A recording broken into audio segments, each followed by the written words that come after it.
Basically আমি অনেক দিন ধরে একটা মানে এক্সেল সিট নিয়ে পড়েছিলাম, ঠিক আছে, যে কবে থেকে করছি না একটা একটা করে যে দেখছো তো এটাকে একটা একটা একটা করে করছি, একটা একটা করে ধরে করছি। মানে এটা বেসিক্যালি কী বলো তো, এখানে না এই জিনিসগুলো পড়ে দেখে তার একটা করে পুরো অ্যানালিসিস মতো করার একটা বিষয় হচ্ছিলো, ঠিক আছে, করে এক একটা ক্যাটাগরি চুজ করা, তারপর মানে কী ধরনের ফুড ইউজ হয়েছে না হয়েছে এই সমস্ত জিনিসগুলো করছিলাম।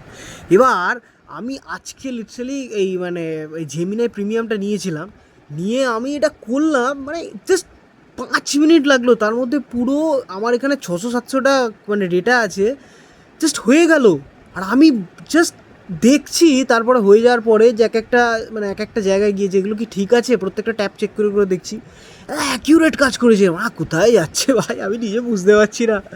মানে জিনিসটা দেখার পরে আমি জাস্ট আমেজড হয়ে গেছি। আমি ভাবছি যে কী করে করলো। যাই হোক মানে প্রচুর টাইম সেভ করছে, মানে তো ইনসেন ব্যাপার স্যাপার হচ্ছে, আমি জানি